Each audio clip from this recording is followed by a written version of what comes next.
안녕하세요. 이승환 프로입니다. 오늘은 골프라는 운동에서 가장 필요한 지렛대의 원리를 가지고 다운스윙을 표현해 볼 건데요.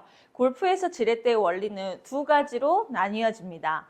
그 전까지 설명을 드렸던 히터와 스윙어로 크게 나뉘어지는데요. 남자분들이나 클럽이 짧은 경우에는 받침점이 손에 있으면서 작용되는 힘은 헤드가 될 것이고, 긴 클럽이거나 여성분들 같은 경우에는 받침점이 왼쪽 겨드라인가 되면서 작용돼야 되는 힘은 또 클럽, 헤드가 될 것입니다. 그래서 오늘 이 두 가지를 가지고 설명을 드릴 건데요. 가장 중요한 건 내가 어떤 스윙을 하느냐가 아니라 이 클럽을 이해하는 게 가장 또 중요합니다.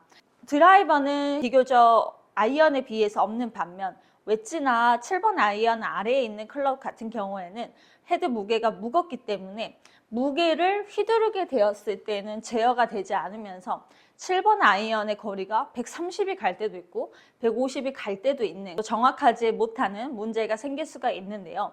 7번 아이언 같은 경우에는 처음에 입문자분들은 가장 중요한 연습인 탑에서 살짝 멈췄다가 치고 도는 가장 기본적인 힘을 사용을 하고 또 연습을 하셔야 되는데, 받침점과 힘점을 한번 표현을 해보면 백스윙에서 탑에 올라가면 여기서 받침대는 양손이 됩니다. 힘점은 양 오른손의 생명선 맞닿아있는 이 부분과 그리고 오른쪽 팔뚝의 힘, 그래서 만들어지는 언코킹이라는 힘이 발생을 해야 헤드의 움직임이 커지면서 작용되는 힘이 크게 발생을 하는데요. 백스윙을 올라가서 탑에서 그래서 쟁반을 받쳐라, 이런 말이 예전부터 유행했던 것 같습니다. 그만큼 백스윙 탑에 올라갔을 때는 지난번 레슨에서 설명을 드렸듯 우측 어깨가 백앤업 뒤로 빠지면서 받침점을 만들어 놓고 이 받침점을 이동을 통해서 오른쪽 팔뚝이 펴지는 힘과 오른손 생명선의 움직임이 나와주면서, 즉 수직 구간이라는 힘이 만들어지게 되죠. 수직 구간에 대해서 한번 말씀을 드려보면, 수직 구간이라는 거는 클럽의 움직임을 내가 일부러 주고 힘을 여기서 쓰는 게 아니라 몸의 움직임, 백스윙을 올라가서 이동을 통해서 만들어져야 되는 클럽의 중력과도 같은 힘입니다.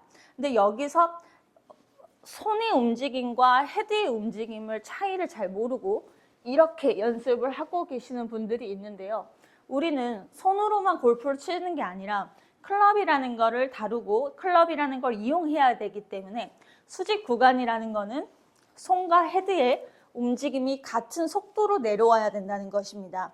그래야 헤드가 여기서 추월하는 힘이 생기고 또 작용되는 힘이 커지면서 공이 멀리 가고 또 로테이션도 정확하게 될 건데요.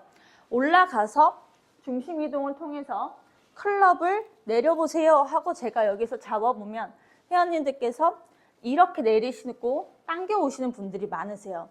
근데 여기서 제가 잡고 저항하는 힘을 썼을 때에는 이 샤프트와 헤드의 움직임을 느껴보세요 라고 했을 때 이렇게 치면 뒷땅 나올 것 같아요 라고 하시는 분들이 계시는데, 우리는 이 속도를 가지고 팔로우까지 연결해 주기만 한다라고 하면 뒷땅이 나오지 않고, 또 백스윙 올라갔을 때 다운스윙은 항상 말씀드릴 예정인 지렛대 원리 두 가지에서도 하체 이동 항상 먼저가 되셔야 됩니다. 결론적으로는 팔의 움직임에서 나올 수 있는 힘은 많지가 않습니다. 그래서 아이언이나 웨지 같이 정확성을 요구해야 할 때는 손과 팔의 움직임에 좀 더 집중을 하지만, 긴 클럽인 드라이버, 우드, 유틸 같은 경우에는 몸의 움직임이 빨라지면서 얻어져야 되는 힘이 또 달라지기 때문에 몸의 움직임을 꼭 연습을 해주셔야 됩니다. 백스윙을 올라가서 받침점을 만들어 놓고 이동을 통해서 내 손 부분에서 힘점이라는 걸 만들어 주었을 때 작용되는 힘의 헤드를 한번 느껴볼게요.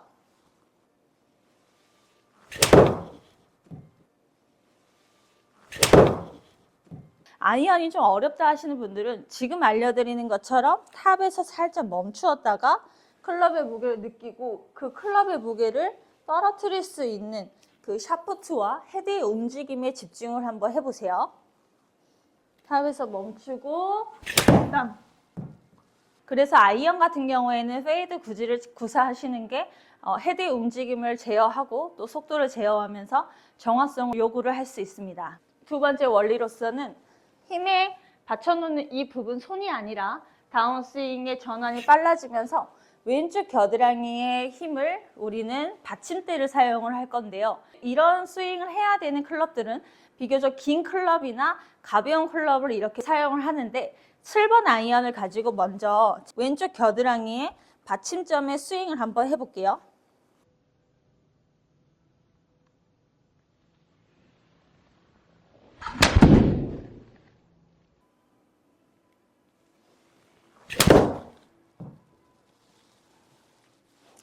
이런 식으로 어드레스에서 약간의 로딩을 주고 로딩을 풀어내는 힘의 하체 액션이 좀 더 커져야 왼쪽 겨드랑이가 붙여지는 힘의 받침점을 만들어내면서 작용되는 힘이 또 커질 수가 있는데요. 백스윙에서 헤드 무게를 느낄 건지 아니면 다운스윙 전환을 할 때 왼쪽 겨드랑이가 살짝 몸에서 붙어지는 힘을 받침대로 사용을 할지에 따라서 구사되는 지렛대의 원리는 바뀌는데요. 작용돼야 되는 힘과 그리고 우리가 힘점이라는 거는 손과 팔에 있기 때문에 받침점에 대해서만 구분을 하시면 됩니다. 아이언을 두 가지 스윙으로 해볼게요. 첫 번째 알려드렸던 손에 받침점을 두고 스윙을 해볼게요. 달라지는 거는 받침대를 손에 두게 되면 템포가 약간 멈춰지고 또 강해진다는 점이에요.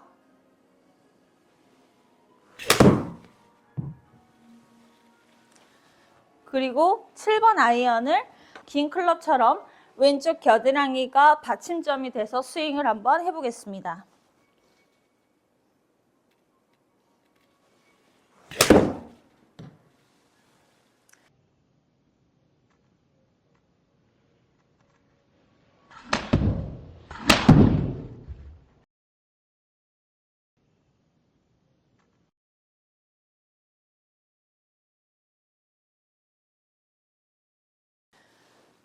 출발은 똑같지만 구현해내는 구질은 조금씩 다른데요. 그만큼 헤드의 스피드가 빨리 나왔을 때에는 드로우가 나올 수 있는 반면 헤드의 스피드가 아니라 무게로 쳤을 때에는 로테이션 양이 줄어들면서 페이드의 구질이 나오는 것을 보셨을 거예요. 이처럼 힘의 받침점을 이해를 하고 작용되어야 하는 힘은 항상 헤드와 샤프트라는 점 잊지 마시고요. 맨손으로 할 수 있는 두 가지 연습을 알려드릴게요. 첫 번째 지렛대 원리, 손의 받침점을 두고 중심 이동을 왼쪽 무릎을 바로 핀다라는 것만 가지고 짝 멈추었다가 왼쪽 무릎 바로 피면서 짝 이런 식으로 연습을 해보시고 왼쪽 겨드랑이가 받침점이 되어야 되는 연습은 한 손으로 왼손을 쭉 보내놓고 쫙 던져진다는 느낌으로 왼손에 약간의 찌릿하는 힘이 느껴지거나 아니면 왼팔 힘을 쭉 빼고 왼팔이 그네다라는 생각을 좀 많이 하시면서 쭉 보내고 있는 힘을 가고 있는 순간에 몸을 돌아보는 겁니다. 그래야지 왼쪽 겨드랑이에 붙어지는 느낌과 그럼으로써 타겟 방향 쪽으로 팔이 촥 뻗어지는 힘을 얻을 거예요. 여기서 잘못 이해하시면 안 되는 게 왼손으로 치는 거를 절대 알려드리는 게 아닙니다. 드라이버 같은 경우에는 어드레스 때도 팔을 쫙 피는 게 아니라 오히려 팔도 구부려져 있는 상태에서 몸의 회전을 가지고 쳐야 되는 것 반면에 아이언 같은 경우에는 힘을 약간 뻣뻣하게 잡고 오른쪽 팔뚝에 펴지는 힘으로 공을 칠 거기 때문에 지금 알려드린 것처럼 몸을 사용해서 치는 연습을 왼팔로 치라는 레슨이 절대 아니라는 점 꼭 이해를 해주시고요. 드라이버, 아이언 그리고 다 스윙이 다르다라고 하면은 그 기준을 어떻게 둬야 되냐 또 궁금해하시는 분들이 계실 건데요.